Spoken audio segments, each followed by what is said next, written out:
வணக்கம். இஜத் from Javadupatti Pudur. Power writer அப்படிங்கிற YouTube channel மூலமாக மீண்டும் சந்திப்பு ரொம்ப மட்டமாச்சு. அத்தோட எங்கள் சேனலை சப்ஸ்கிரைப் பண்ணுங்க, பெல் பட்டன் அழுத்த மறந்துடாதீங்க. அத்தோட எல்லாத்துக்கும் ஷேர் பண்ணுங்க. அதாவது கிராமத்தில் ஒரு பழமொழி சொல்லுவாங்க, ரொம்ப அநியாயம் பண்ணாதரா, ரொம்ப அட்டகாசம் பண்ணாத, இல்லை உன்னை பிறர் அழிக்க வேண்டிய அவசியம் இல்லை, நீயாகவே அழிந்து போவார்கள் அப்படின்னு ஒரு சாபம் விடுவாங்க.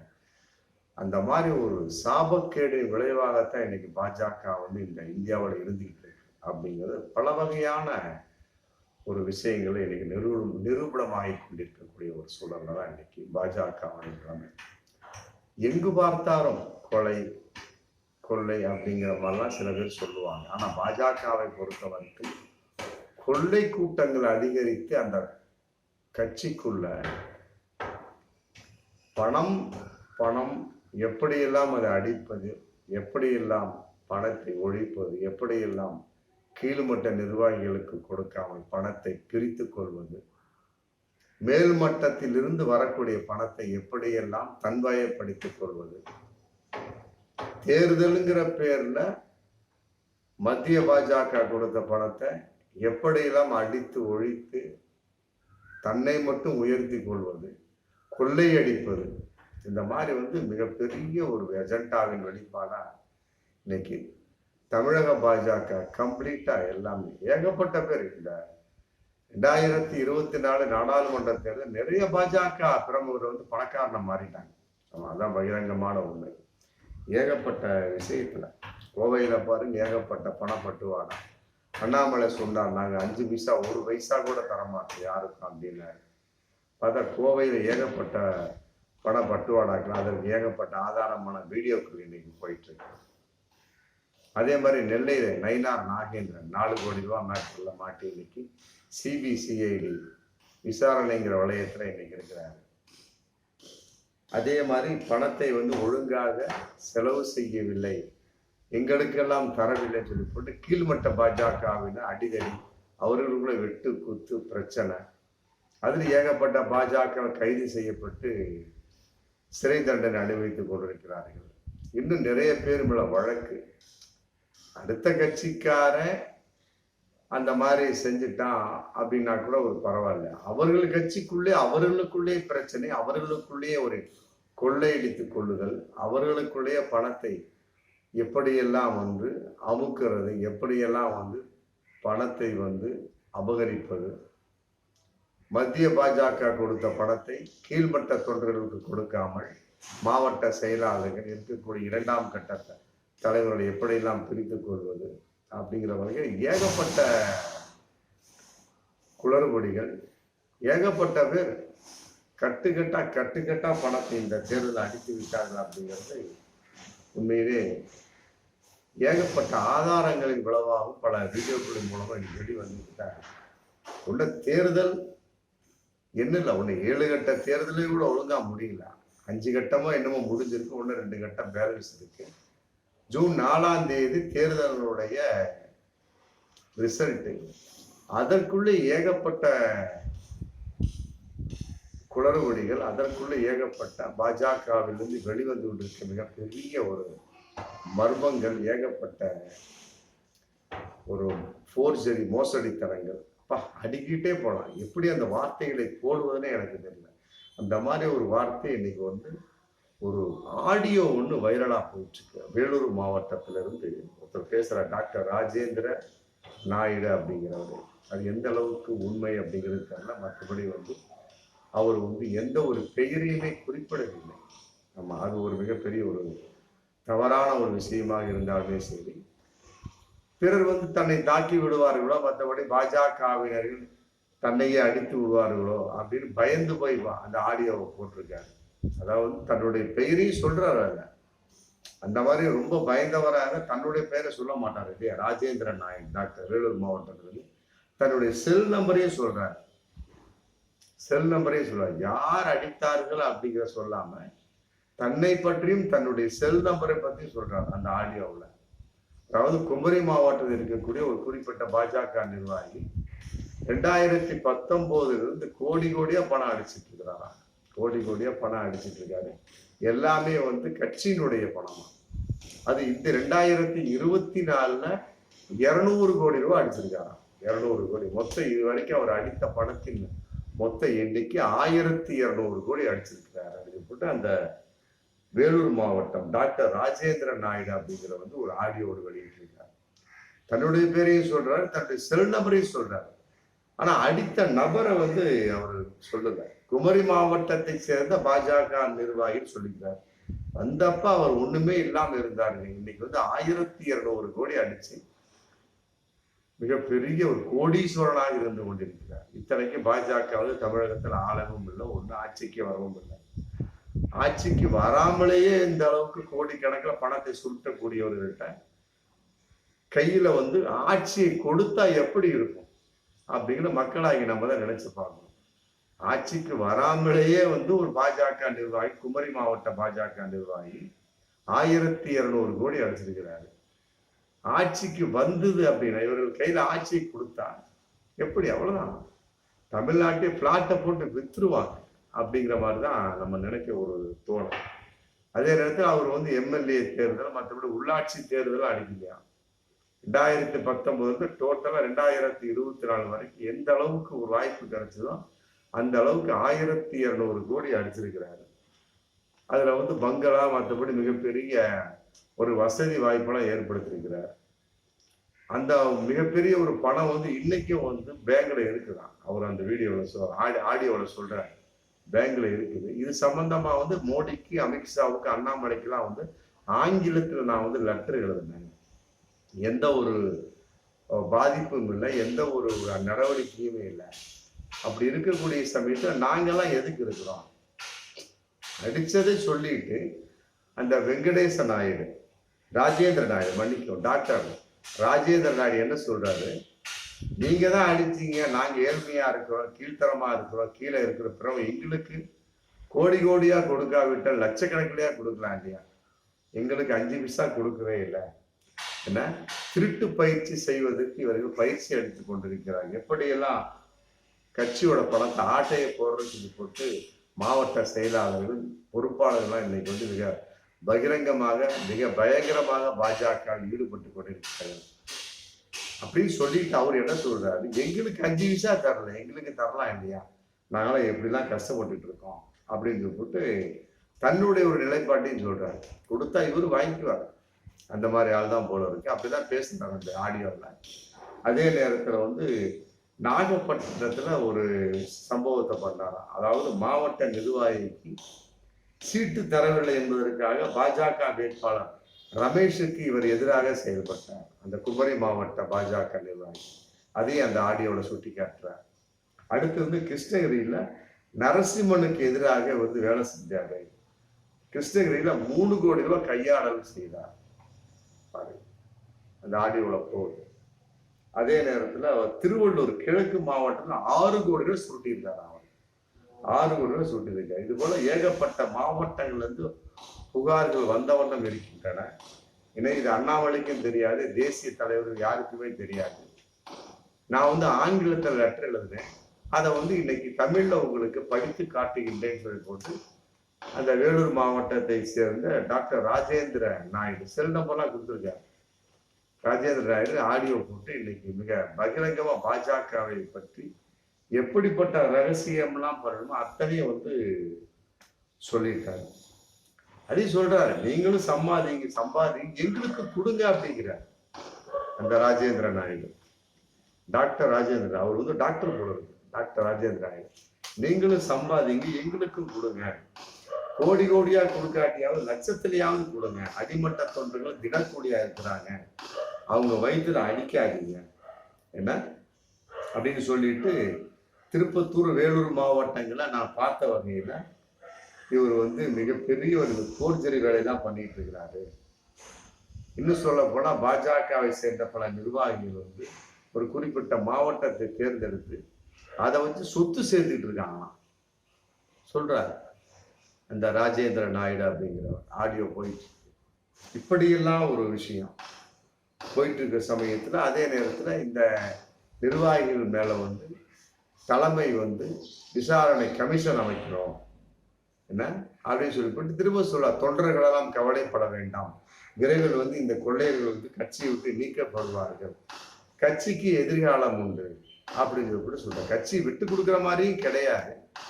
அதே நேரத்தில் அவங்க தான் அடிச்சாங்க அதை மட்டும் அவர் சொல்லல, எங்களுக்கையும் கொடுங்க அப்படிங்கிற. இவர் எந்த ஒரு நியாயவாதி அப்படிங்கிறது தெரியல. பேர் வந்து டாக்டர் ராஜேந்திர நாயுடு, வேலூர் மாவட்டம். இதுல இருந்து அந்த ஆடியோ வந்து இன்னைக்கு பகிரங்கமா போயிட்டு இருக்கு. இது ஒரு பக்கம். இந்த மாதிரிலாம் வந்து பாஜகவில் சில பேர் அழித்து கொண்டிருக்கிறார்கள். கட்டாயமா பாஜகவை வந்து மக்கள் அழிக்க வேண்டிய, தானாகவே அந்த நிர்வாகிகளை அந்த கட்சியை சுத்தமாக அழித்து விடுவார்கள் அப்படிங்கிறதுக்கு இதெல்லாம் ஒரு மிகப்பெரிய ஒரு எடுத்துக்காட்டு. இதையெல்லாம் விட இன்னொரு விஷயம், பிரதமர் அப்படிங்கிற போர்வையில மோடி முதல் கட்ட தேர்தல் நடந்த ஏப்ரல் 19, அதுக்கு பின்னால் அவருக்கு என்ன வந்ததே தெரியல. நம்ம ஏகப்பட்ட கற்பனையான பேச்சுக்கள், ஏகப்பட்ட ஒரு மதவாத பேச்சுக்கள், இஸ்லாமிய வெறுப்பு பேச்சுக்கள், என்ன பேசுறாருன்னே தெரியாமலே பேசுறாரு. இப்ப இந்த நாள் பேசியிருக்கிறாரு, இலவச பஸ் திட்டம் தமிழகத்துல வெற்றிகரமா போயிட்டு இருக்கு.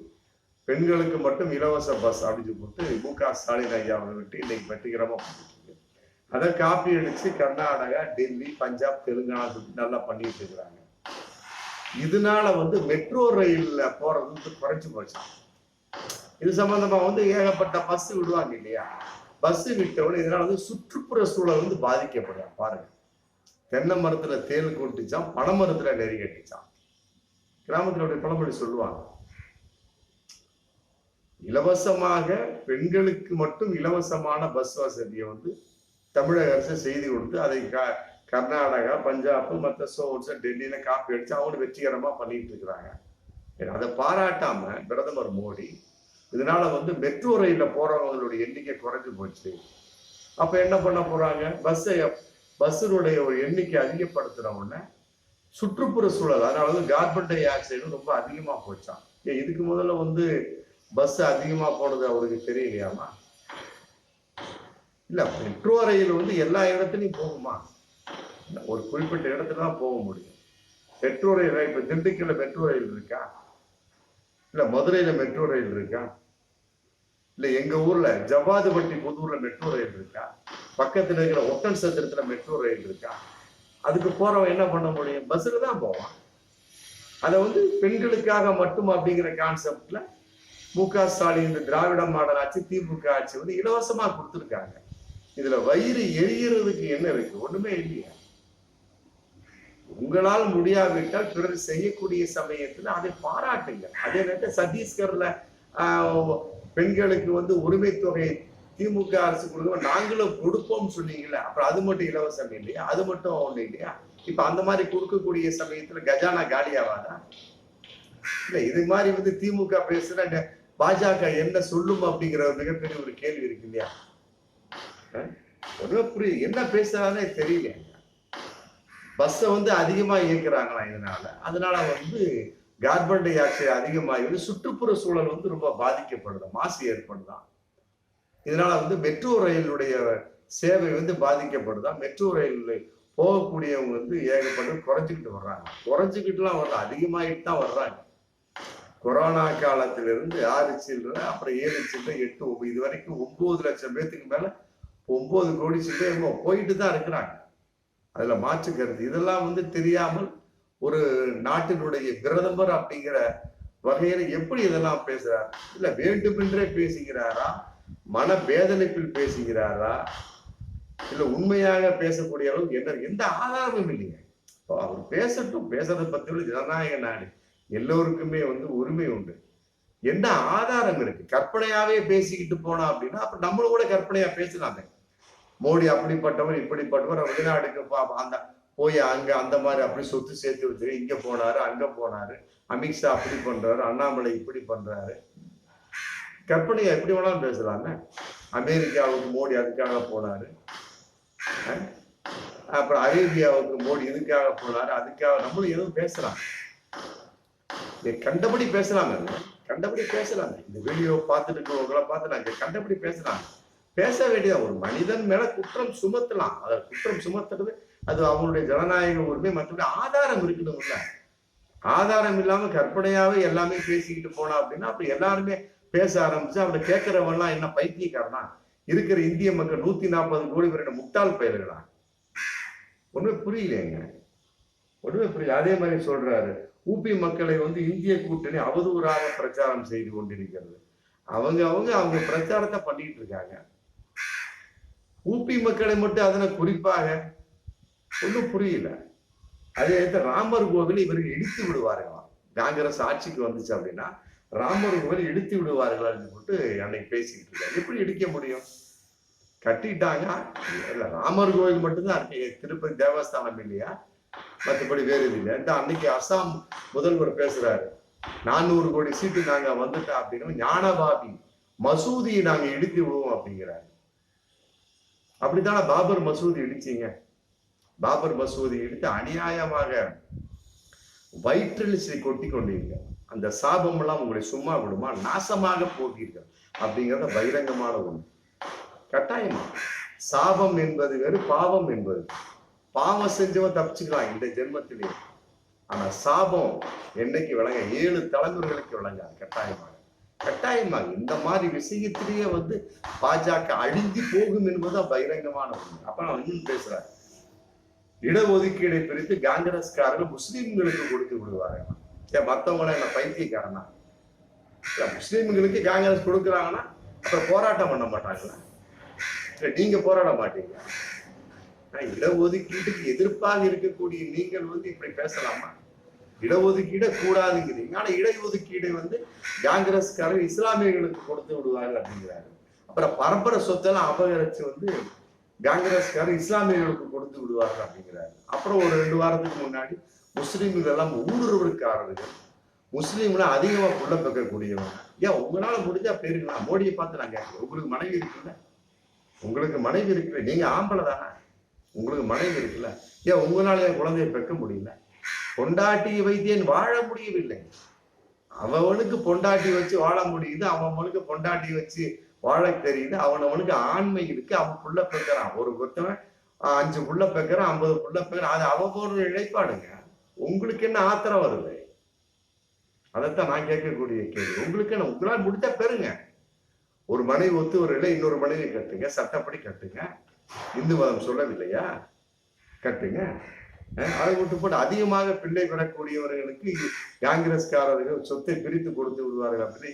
அதே நேரத்தில் முஸ்லீம் இவர்கள் காங்கிரஸ்காரர்கள் ஆட்சிக்கு வந்த முஸ்லீம்களுக்கு முதல் உரிமை கொடுப்பார்கள். முதல் உரிமை அது என்னத்த முதல் உரிமை? மற்றவங்க எல்லாம் வேணா வீட்டுக்கு அமைச்சிருவாங்களா?